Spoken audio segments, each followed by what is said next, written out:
Je ne puis rien faire de moi-même. D'après ce que j'entends, je juge et mon jugement est juste.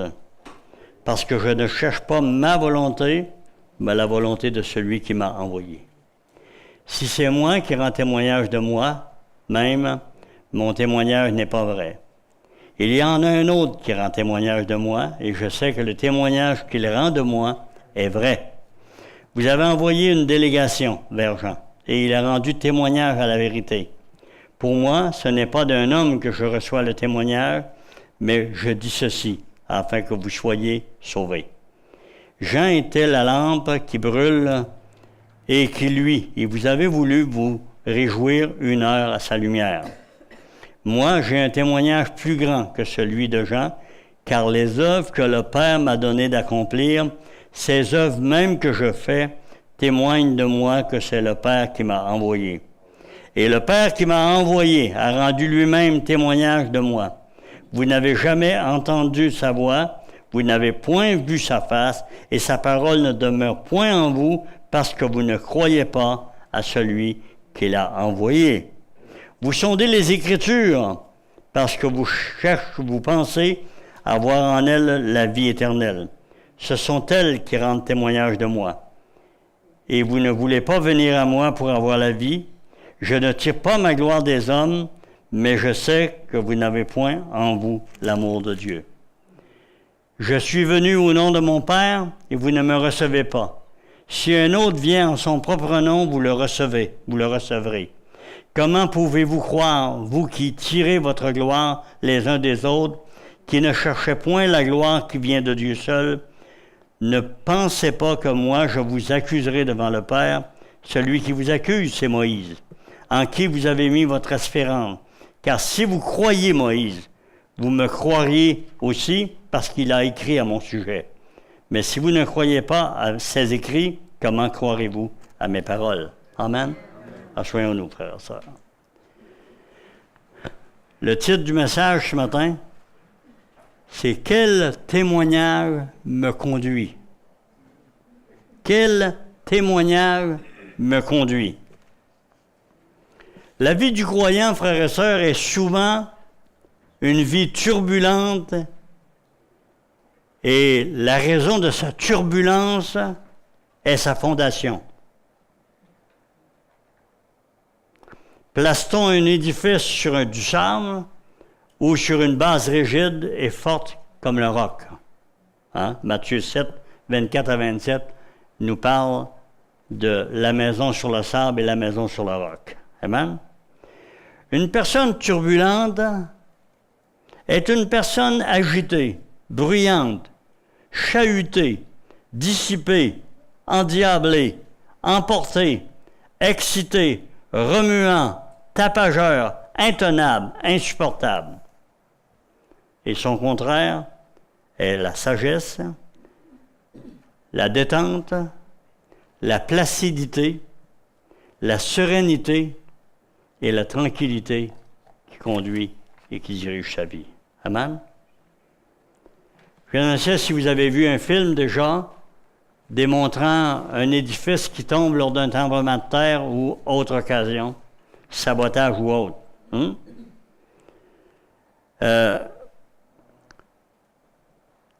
L'édifice s'effondre. Vous voyez les parties non fixées. Les choses qui sont dans les tablettes, vous les voyez tomber. Les choses qui ne sont pas vraiment fortes, fixées, viennent ensuite. Ils vont se détacher, eux aussi tomber. Ainsi de suite, jusqu'à la destruction partielle ou complète de l'édifice. Amen? Mais regardez bien une chose. Ça ne commence pas par l'édifice qui tombe, ça commence par une démolition complète de l'édifice en commençant par son intérieur, par ce qui est emmagasiné à l'intérieur, et ainsi jusqu'à la base, l'édifice va tomber. Bon? Nous voyons des croyants en Jésus vivre 5, 10, 15 et même jusqu'à 50 ans dans les assemblées chrétiennes, dans l'Église, et disparaître et tout abandonner des voies du Seigneur. C'est triste ce que je dis là ce matin. Témoignant aux autres quelquefois avoir été berné par l'Église ou par le Seigneur. Comment cela se peut-il, frères et sœurs? Comment cela se peut-il? C'est pas compliqué la réponse. Le fondement du témoignage reçu. Le fondement du témoignage reçu.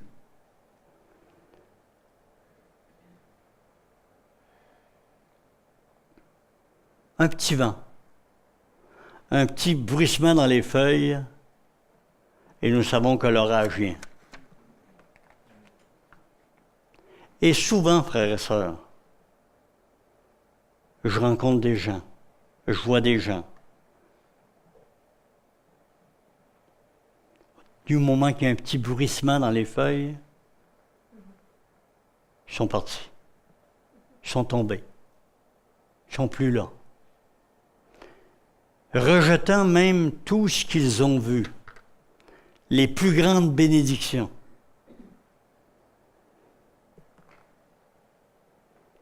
La base du témoignage, frères et sœurs, doit être fondamentale dans la vie du croyant. Dans les années 80, le Seigneur nous avait ramenés en Gaspésie, dans le Bas-Saint-Laurent, pour évangéliser, pour conduire du monde au Seigneur. Aujourd'hui, quand je regarde en arrière et quand je regarde aujourd'hui, je vois ces frères et sœurs, je vois ceux dont le témoignage était ancré en eux, puissant, solide, et qui, malgré les aléas de la vie, sont toujours là à servir le Seigneur. Pourtant, le gros de la gang est tombé. Différentes raisons. La mort d'un membre de la famille,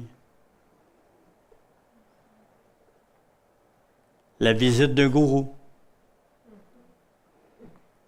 ou autre chose semblable.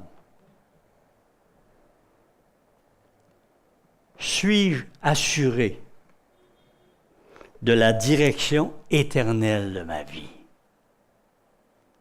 La base d'un témoignage, frères et sœurs, un témoignage chrétien, c'est une base qui m'assure, qui me donne de savoir à moi que la base posée par Dieu, à savoir Jésus-Christ dans ma vie, me donne tout ce qui est nécessaire pour vivre éternellement. Amen. Alléluia. Ai-je peur de tomber ou suis-je assuré du fondement de ma foi? Une grande question. Hein? La raison pour laquelle, ce matin, je m'excuse auprès de mon frère d'avoir arrêté, c'est que je ne peux permettre un débat à moins de le préparer sur un sujet aussi crucial que la sécurité ou la perte du salut. C'est quelque chose qu'on parle. Je connais des milliers de frères qui prêchent d'un côté, et ce sont des bons frères, et leurs assemblées sont des assemblées sanctifiées qui marchent avec Dieu, dont un grand nombre, comme dans toutes les autres assemblées, ne sont pas sauvés.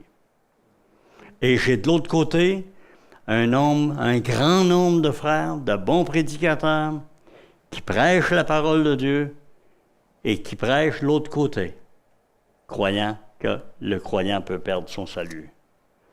Là aussi, je vois des hommes et des femmes qui marchent avec Dieu dans la crainte du Seigneur et qui vivent, et je sais que je vais les voir, des deux côtés, je les verrai avec moi.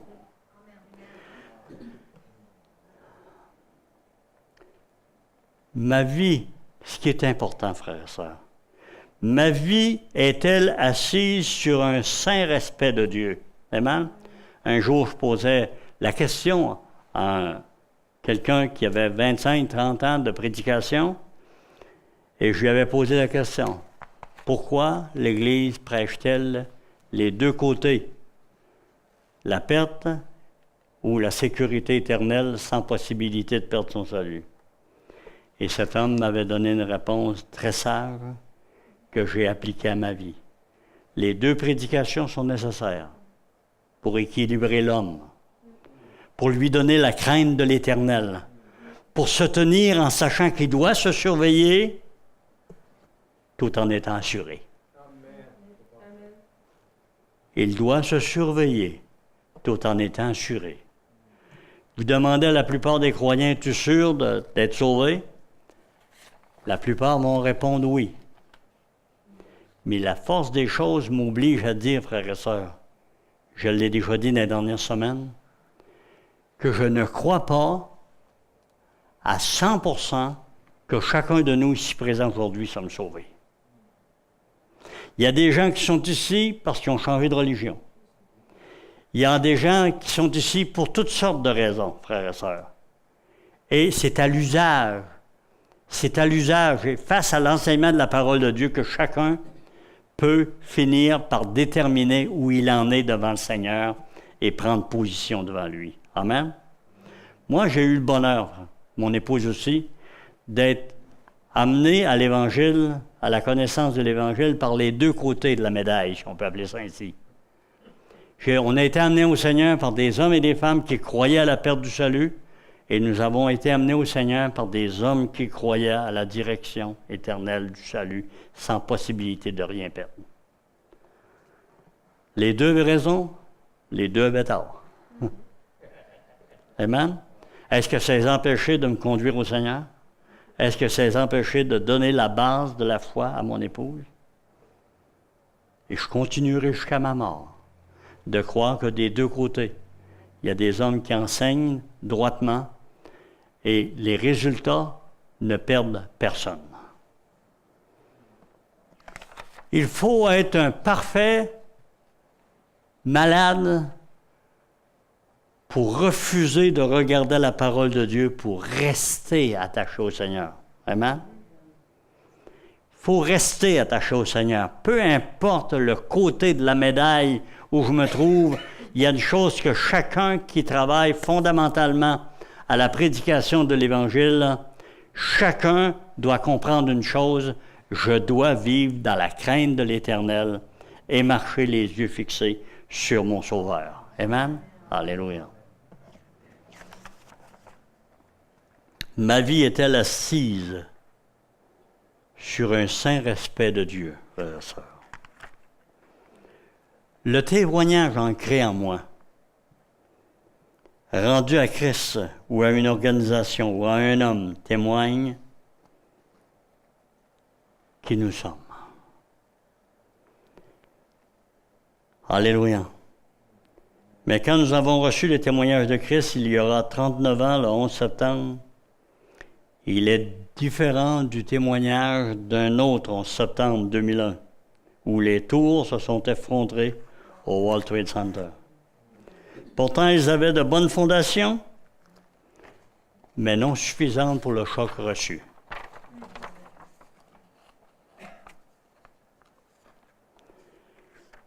Alléluia. Le témoignage de la parole nous a permis de tenir bon et de ne pas nous écrouler sous les attaques impitoyables de notre ennemi commun. Il a utilisé le mensonge, la calomnie, utilisé nos proches, des personnes avec qui nous avions des relations privilégiées, mais qui n'acceptaient pas nos positions bibliques fondamentales. Il a semé de l'ivraie dans les assemblées où nous avons travaillé. Il a envoyé des mercenaires pour désorienter nos enfants spirituels, en leur promettant un salut plus facile que le chemin étroit et rocailleux proposé par la parole du Seigneur. Tellement facile. J'écoutais hier soir encore, parce que je suis vraiment à l'écoute du Seigneur sur la fin des temps présentement. Et cet homme montrait comment, dans la fin, par des discours fallacieux, des discours faciles, l'Antichrist va détourner ceux qui sont assis dans les églises à son propre profit. Quels seront ceux que le Seigneur appelle qui auront abandonné la foi? Parce que le Seigneur dit, est-ce que je retrouverai de la foi lorsque je reviendrai? Est-ce qu'il y aura seulement un côté de la médaille que les gens se seront détournés? De toutes les églises du monde entier, de toutes les assemblées chrétiennes, tous ceux qui ne sont pas ancrés en Jésus-Christ, peu importe que vous croyez que vous puissiez perdre votre salut, ou peu importe que vous croyez que vous ne pouvez pas le perdre, il y en a parmi vous une multitude qui vont suivre l'Antichrist, parce que la parole de Dieu nous dit qu'il y en a très peu qui vont résister dans ces jours mauvais. Pourquoi? Parce que celui qui va venir pour séduire l'humanité a un message mielleux, un message qui est attirant, un message qui te permet les pires abominations au nom d'une foi qui n'existe pas. La foi que nous propageons, frères et sœurs, le témoignage que nous propageons est basé sur la parole de Dieu. Amen. Et je crois que dans cette salle aujourd'hui, un grand nombre sont des hommes et des femmes qui veulent marcher dans l'assurance de leur bénédiction éternelle. Amen. Et peu importe ce qu'ils pensent doctrinalement, ils vont tout faire pour marcher droitement en respectant ce que Dieu leur demande dans leur vie. Amen. Des deux côtés. Et je suis persuadé qu'à la fin, tous ces frères et sœurs vont se reconnaître comme des enfants fidèles qui marchent avec leur Dieu. Amen.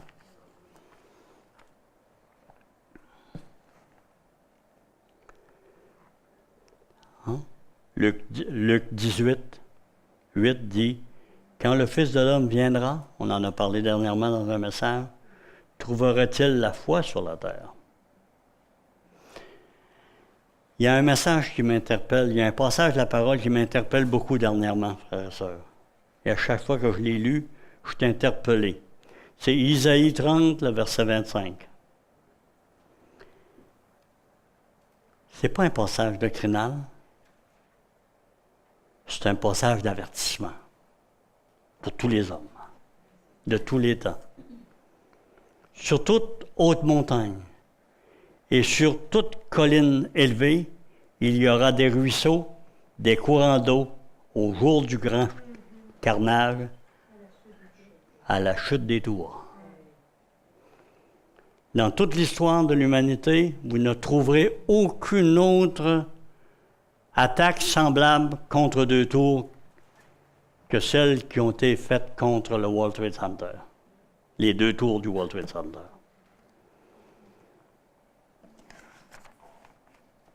Moi, je suis interpellé présentement par les temps de la fin et leurs signes.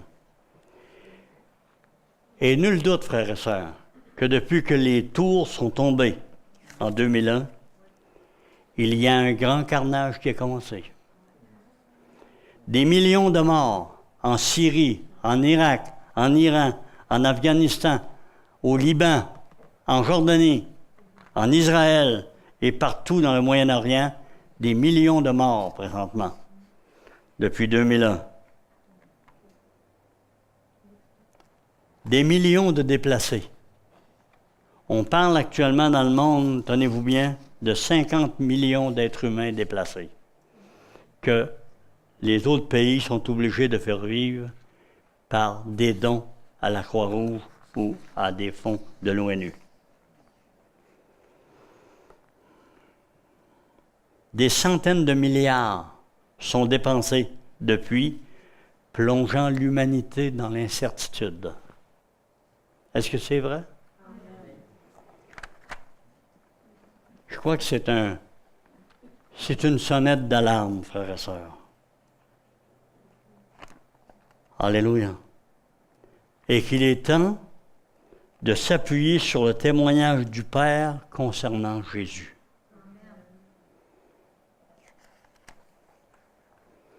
Ce n'est pas les démonstrations de puissance, de miracles qui sauvent, frères et sœurs.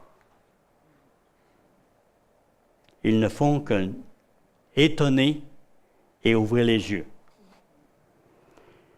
Je l'ai déjà dit, les plus grands miracles que j'ai vus dans ma vie depuis que je suis au Seigneur, depuis le début de notre ministère, ceux qui ont reçu ces plus grands miracles ne sont pas dans une marche chrétienne vivante au sein d'une église, d'une assemblée locale. Aucun, excepté mon épouse. Aucun de ceux qui ont reçu ces grandes bénédictions du Seigneur, aucun ne marche dans une assemblée locale fidèlement jour après jour.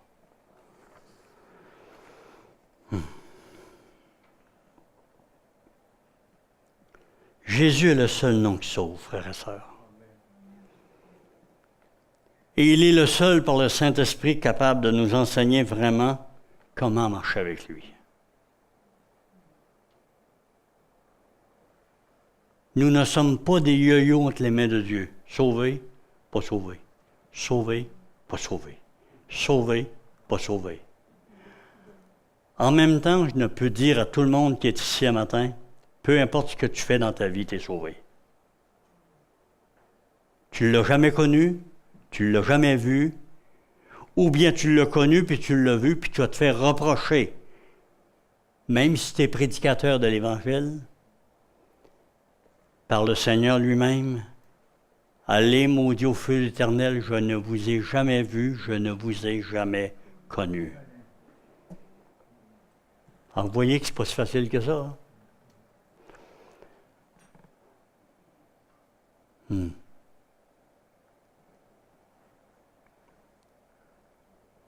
Rappelons-nous ce que dit l'ange à l'église de Philadelphie. Hein? On en a parlé l'autre jour. Apocalypse 3. On va le répéter parce que je crois qu'on a besoin de l'entendre.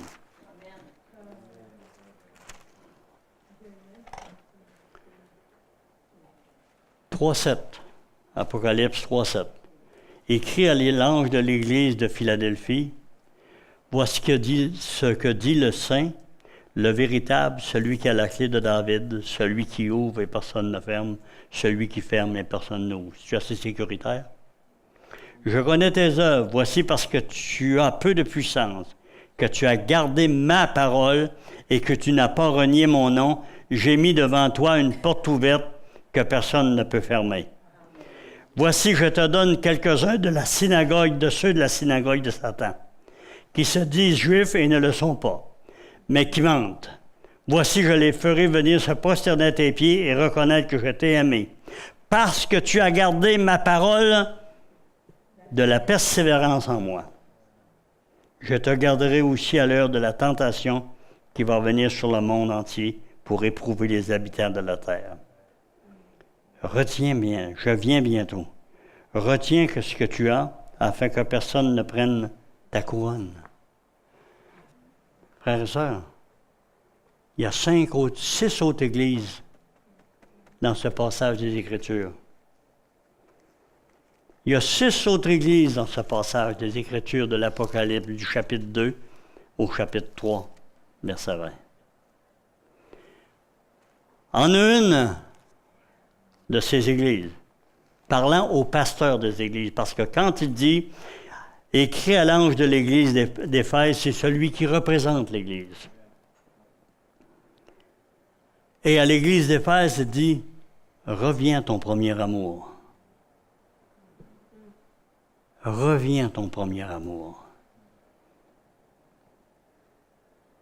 Car ce que j'ai contre toi, c'est que tu as abandonné ton premier amour. Souviens-toi donc d'où tu es tombé. Repens-toi et pratique tes premières œuvres, sinon je viendrai à toi et j'ôterai ton chandelier de sa place, à moins que tu ne te repentes. 6 églises à qui le Seigneur nous montre qu'il y a encore dans ces lieux de rencontre des points positifs, des points que Dieu honore, et d'autres points qui prouvent que ces assemblées, la porte est fermée de façon parce que la vérité n'est pas propagée ou les œuvres ne sont pas appuyées sur la parole de Dieu. Amen? 6 sur 7, c'est une bonne moyenne, hein? 6 sur 7. Et la 7e, celle qui est mentionnée aujourd'hui dans ce que je viens de lire, est probablement celle qui se reconnaît la plus faible. Celle qui se reconnaît sans puissance. Et que Dieu reconnaît sans puissance. Mais qui a gardé sa parole. Alors, vous voyez, c'est pas si facile que ça. Hein?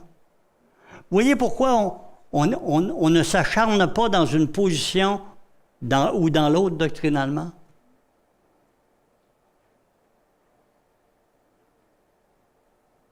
Parce qu'on doit demander à Dieu la sagesse de nous éclairer jour après jour sur notre propre destin, sur notre propre conduite. Parce que la parole de Dieu ne s'adresse jamais à une collectivité, elle s'adresse à l'individu. Amen? Elle s'adresse à chacun de nous. Et nous devons avoir la sagesse, frères et sœurs.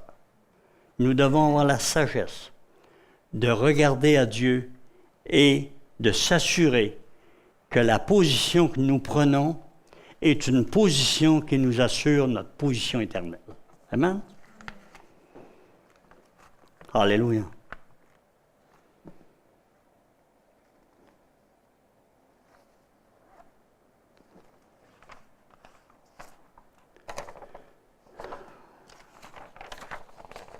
Frères et sœurs, ce matin, Jésus nous donne une clé pour ne pas être ébranlés. Marchons en paix sans nous laisser ébranler par les événements et les combats doctrinaux des théologiens, des hommes de science ou autres. Actuellement, non seulement les combats théologiques sur la perte ou la sécurité du salut, mais des centaines. Vous avez actuellement dans le monde peut-être 250, 300 000 personnes qui s'appellent des théologiens. Il y en a à peu près pas qui disent la même chose. Et pourtant, ces gens-là disent faire l'étude de la parole de Dieu. Est-ce que ça nous donne de l'humilité, frères et sœurs? Est-ce qu'un homme comme Polycarpe, au début du chemin de la foi dans le monde, un homme comme Polycarpe qui disait « Ça fait 70 ans que j'étudie la parole de Dieu, il me faudrait une autre vie pour commencer à la connaître. » Amen? Est-ce que ça nous ramène aussi dans l'humilité ce matin?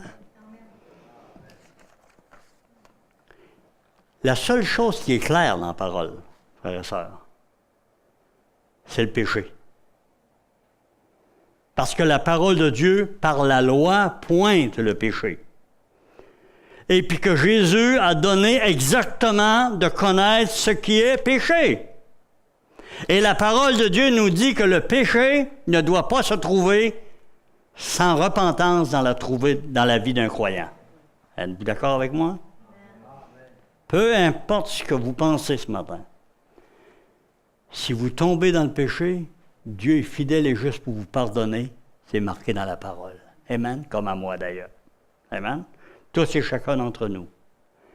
Mais la même parole nous dit, frères et sœurs, que si nous vivons dans le péché, si nous pratiquons le péché, nous ne l'avons jamais vu, nous ne l'avons jamais connu. Amen? Alléluia. Regardons un homme prêcher. L'apôtre Paul, 1 Corinthiens 2, les versets 1 et 2. Et cet homme a été l'homme qui a, presque dans son ensemble, ou c'est l'homme qui a le plus d'autorité dans son message, l'apôtre Paul, utilisé par Dieu pour écrire 14 des principaux livres de la Bible, spécialement dans les livres de l'Ancien Testament. Amen? Son enseignement appuyé sur les bases de l'enseignement de l'Ancien Testament et sur les bases des évangiles que Jésus-Christ lui-même a produits. Et voici ce qu'il dit dans 1 Corinthiens 2, les versets 1 et 2. Pour moi, frère, lorsque je suis allé chez vous, ce n'est pas avec une supériorité de langage ou de sagesse que je suis allé vous annoncer le témoignage de Dieu. Je n'ai pas eu la pensée de savoir parmi vous autre chose que Jésus-Christ et Jésus-Christ crucifié. Amen. Et c'est ce que nous disons ce matin, frères et sœurs. Plaçons le Seigneur au cœur de nos vies et marchons avec lui, puis laissons-le vivre sa vie en nous. On va relire les versets 30 à 47 de Jean ce matin. Puis on va aller un peu plus loin dans la décortication.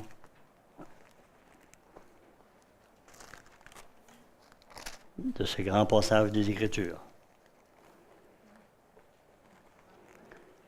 Quand vous regardez l'Évangile de Jean, frères et sœurs, vous allez voir des disciples du Seigneur, surtout au chapitre suivant celui-là, vraiment troublés. Et un grand nombre quittera le Seigneur, après avoir été des disciples qui ont marché avec lui.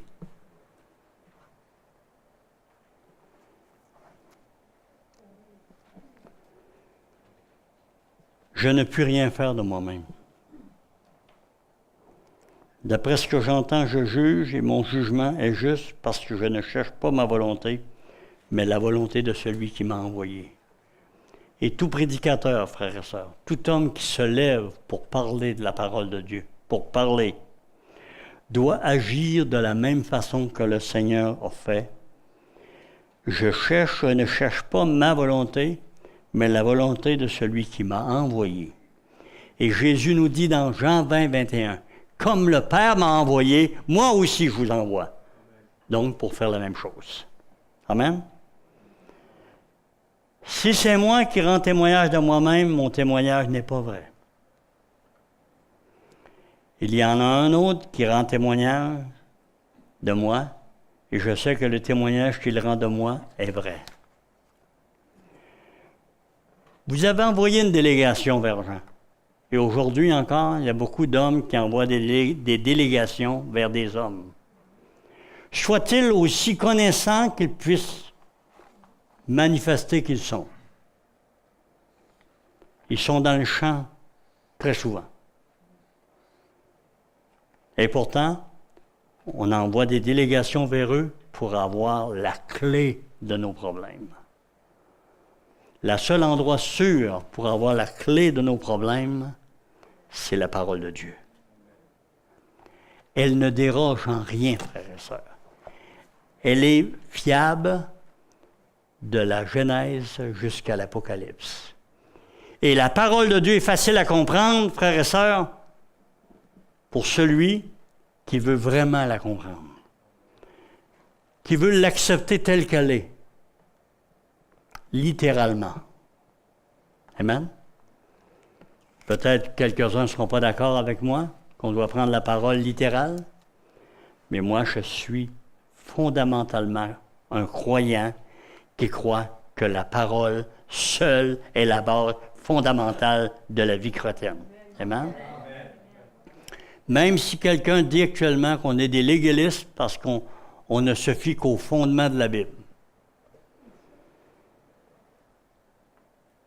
Seul le témoignage authentique de Jésus, son enseignement appuyé et communiqué par le Saint-Esprit peut conduire dans l'assurance jusqu'à la fin. Amen?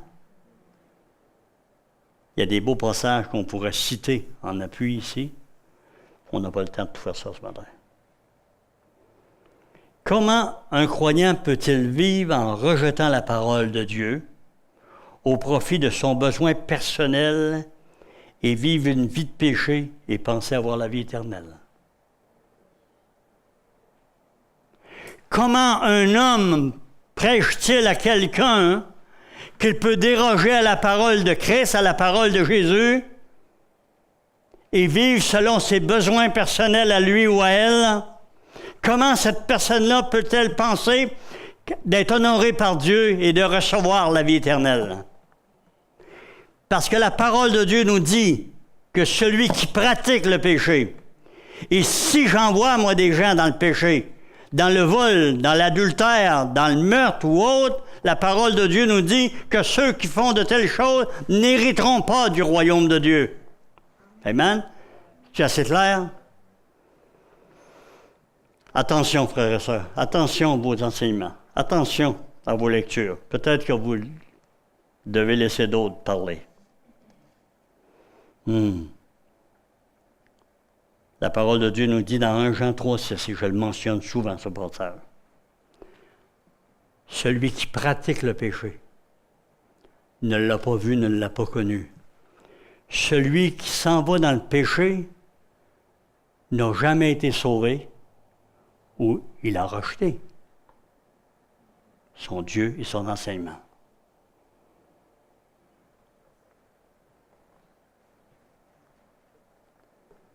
Alléluia. Lisons, en terminant, frères et sœurs, en conclusion, commençons à lire Romains 8, les versets 14 à 17. Lisons Romains 8, les versets 14 à 17.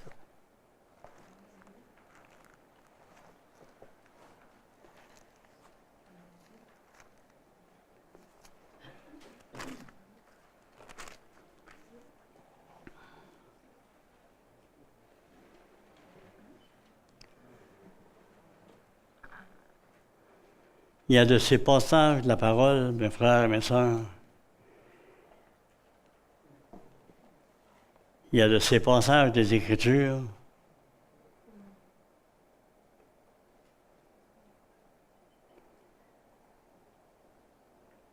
tous ceux qui sont conduits par l'Esprit de Dieu sont fils de Dieu.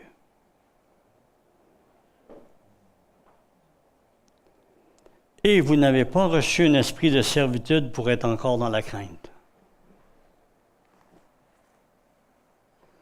Mais vous avez reçu un esprit d'adoption par lequel nous crions « Abba, Père ». L'Esprit lui-même rend témoignage à notre esprit que nous sommes enfants de Dieu. Le verset 17 maintenant. Or, si nous sommes enfants, nous sommes aussi héritiers de Dieu. Héritiers de Dieu et co-héritiers de Christ. Si toutefois,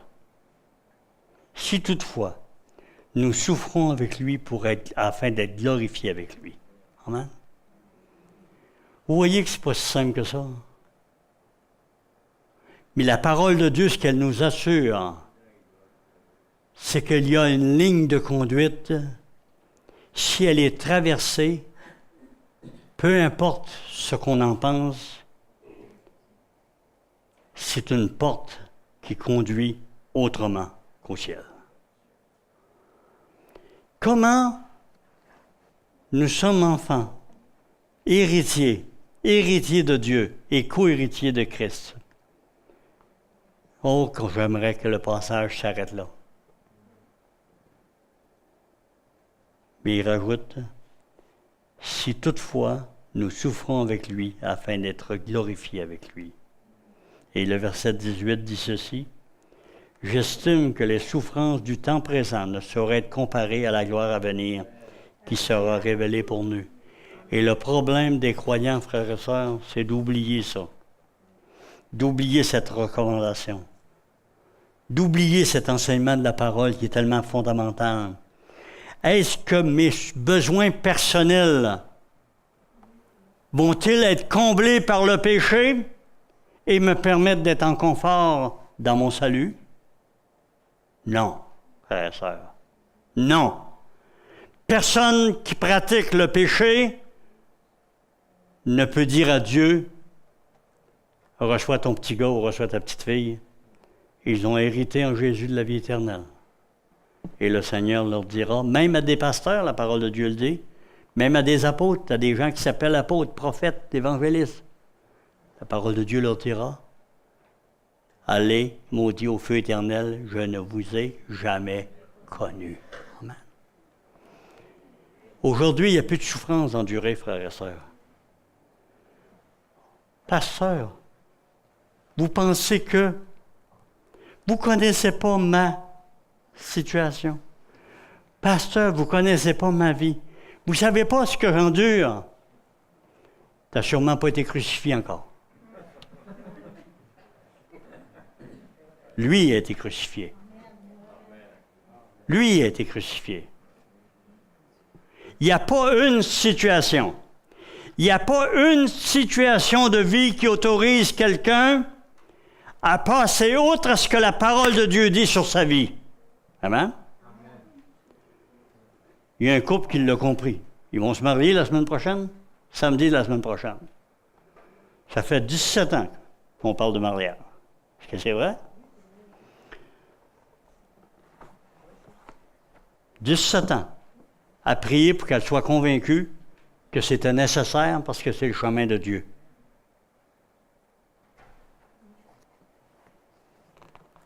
Il me tarde de le faire, de vous marier. Pourquoi? Parce qu'on accomplira le projet de Dieu sur vos vies, la recommandation du Seigneur, l'enseignement du Seigneur. Car tous ceux qui sont conduits par l'Esprit sont fils de Dieu.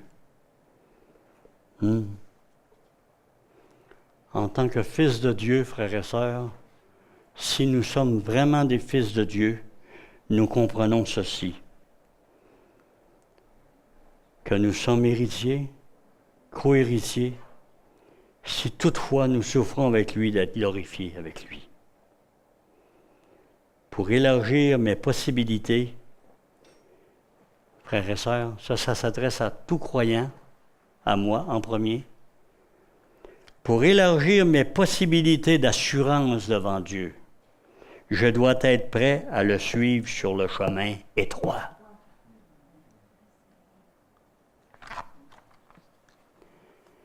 Ne pas chercher à élargir mes horizons de possibilités d'échapper à la grâce de Dieu ou d'échapper à la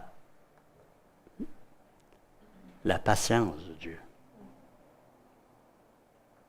Parce que Dieu est patient, frères et sœurs, mais sa parole nous montre qu'un jour, sa patience met un terme final à l'action que nous produisons. Amen? Élargissons nos possibilités, frères et sœurs, de vie éternelle, nos possibilités d'assurance de la vie éternelle. Parce que je ne crois pas, frères et sœurs, peu importe le côté de l'enseignement que vous croyez par rapport au salut, perte ou sécurité éternelle, personne ici qui est logique pense ou croit qu'il peut sauter dans le champ et faire toute sa volonté, puis dire, Seigneur, voici ton petit gars, ta petite fille. Amen? Vous n'êtes pas sauvés, une possibilité, la personne n'est pas sauvée, ou elle a rejeté l'enseignement du Seigneur pour ses propres priorités. Amen? Mais qui peut le faire volontairement? Faire un tel pas volontairement, frères et sœurs? Oui, ça se fait, frères et sœurs. Sous l'influence d'ouvriers d'iniquité qui prêchent aux hommes d'aujourd'hui comme de tous les temps, qui faisaient dire à l'apôtre Paul, méfiez-vous des chiens, des faux frères, des mauvais et des faux enseignants de la parole de Dieu.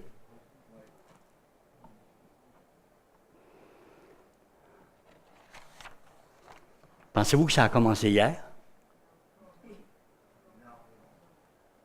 Pensez-vous que ça a commencé hier, frères et sœurs? 25-30 ans après le départ du Seigneur que ces épîtres-là ont été écrites. Lisez l'épître aux Corinthiens, lisez l'épître aux Galates et regardez comment se comportaient les hommes dans l'épître aux Galates spécialement. Hein?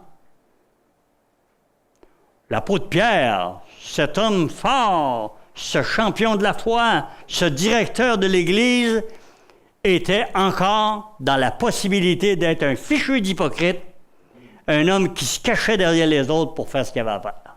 Amen? Un homme à qui l'apôtre Paul a résisté en face parce qu'il était hypocrite. Amen? Est-ce qu'il avait perdu toute sa capacité de pécher? Non, frères et sœurs, il n'avait pas perdu toute sa... Il était comme nous. Il n'y a personne d'entre nous qui peut se vanter d'avoir perdu sa capacité d'être un pécheur.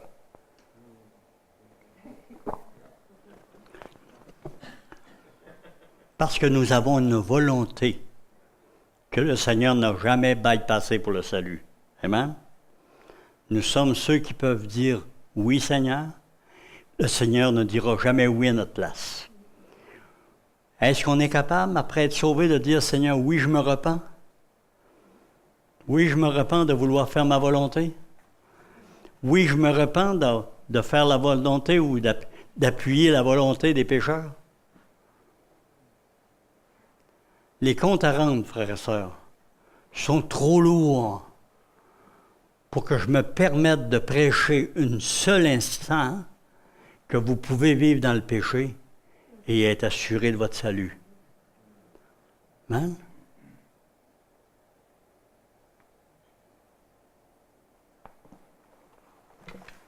Parce que celui qui pratique le péché, la parole de Dieu ne l'a jamais vu, il ne l'a jamais connu. Amen? Regardons au Seigneur, frères et sœurs. Regardons au Seigneur. Puis je vous le dis, l'enjeu, c'est la perte de nos âmes. Amen? Que nous n'ayons jamais accepté Jésus comme Seigneur et Sauveur, ou que nous l'ayons accepté, l'enjeu de l'univers, c'est la perte de l'homme.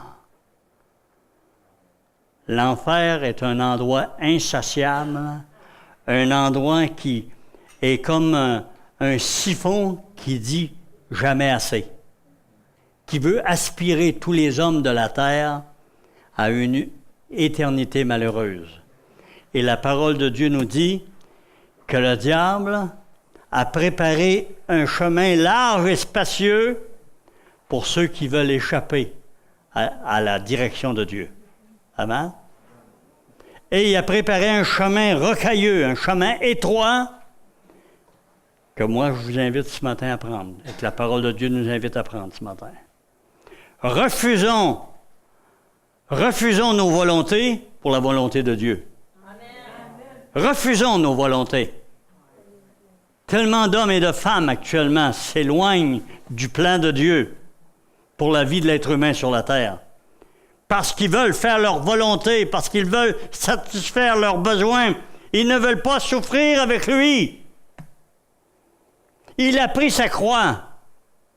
Il a pris la croix au calvaire.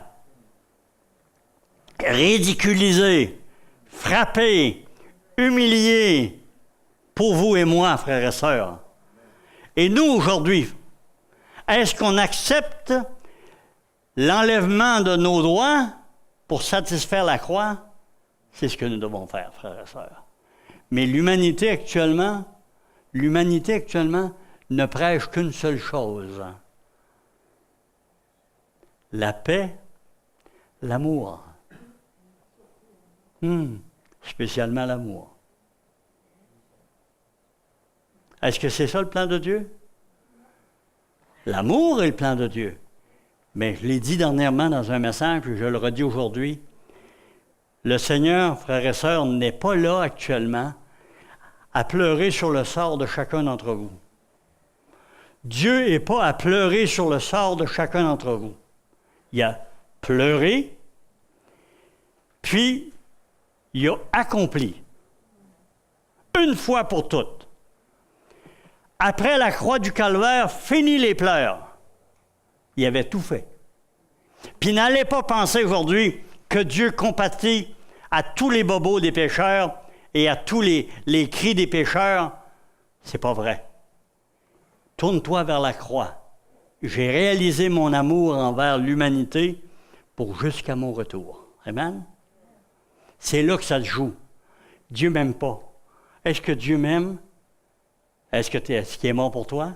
Est-ce que tu as accepté Jésus comme sauveur? Est-ce que tu marches avec lui? Est-ce que tu vis dans le péché volontairement? Ou bien si tu marches en demandant pardon à Dieu pour tes péchés? Tu as des réponses à donner à ton Dieu. Amen? Le Seigneur est fidèle ce matin, frères et sœurs. Le Seigneur est fidèle ce matin. Peu importe ce que vous pensez, le Seigneur est fidèle ce matin. Et moi, je suis persuadé que tous les hommes et les femmes de bonne volonté qui sont dans cette salle, qui croient en Dieu, qui ont la parole dans leurs mains, qui sont sincères, hériteront du royaume de Dieu. Amen? Moi, Je suis au clair avec ça. Mais si tu te permets de pratiquer le péché, de vivre dans le péché sans te repentir, oublie ça. Oublie ça. C'est là que ça se joue. Amen.